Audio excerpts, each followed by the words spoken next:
რეგიონებსა და თბილისში ერთდროულად ჩატარებული სპეცოპერაციის შედეგად 20 ადამიანი დააკავეს. დაკავებულები ქურდულ გარჩევებში მონაწილეობდნენ. მათ გარდა გამოძიებამ ბრალი 4 პირს დაუსწრებლად წარუდგინა. მათ შორის 2 ჭინკა და ლაზარე ეგრეთ წოდებული კანონიერი ქურდია.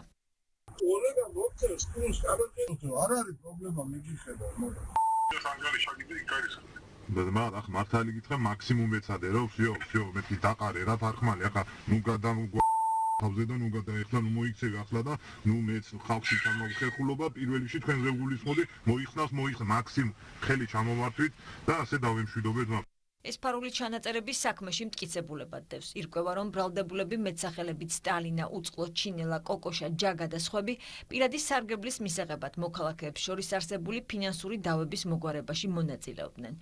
ქურდული გარჩევები კი საქართველოსა და თურქეთის ტერიტორიაზე ეწყობოდა. მაგი ფული მარტო ჩემი კი არა, როგორ ჩემია ის სოსოს მარტო აგერ ვინც ეჭამს კი აქვს ყველას დედა მე მაგას მეთქვი რომ 5 მოიტანეთ. მე პოლოსტა ძმაო რა მინდა იცი მაგასა როგორ შევარჩინო ძმა იფული. მე ქებით მოდის სიმონ ეხლა რქებს იმენა მოვამტრებ ჩემი დედა თუ ეხლა დღესვე არა გონიურული ვადა თქოს. თუ არა და კატიში კი არ დაუჯდება პისატიში დაუჯდება. ჩემი სახელი მაგ ბავშვთან ვაფშე არ ახსენო და არც მეუღლესთან. მე რო რამე მომივიდეს შევილი ვიყო სიმონ მართლა ცოცხალი დავტოვო. კომპიუტერული ტექნიკა, მობილური ტელეფონები, ცეცხლსასროლი იარაღი და ნარკოტიკული საშუალებები. ეს ყველაფერი სამართალდამცველებმა ბრალდებულების პირადი და საცხოვრებელი სახლების ჩხრეკის შედეგად ამოიღეს.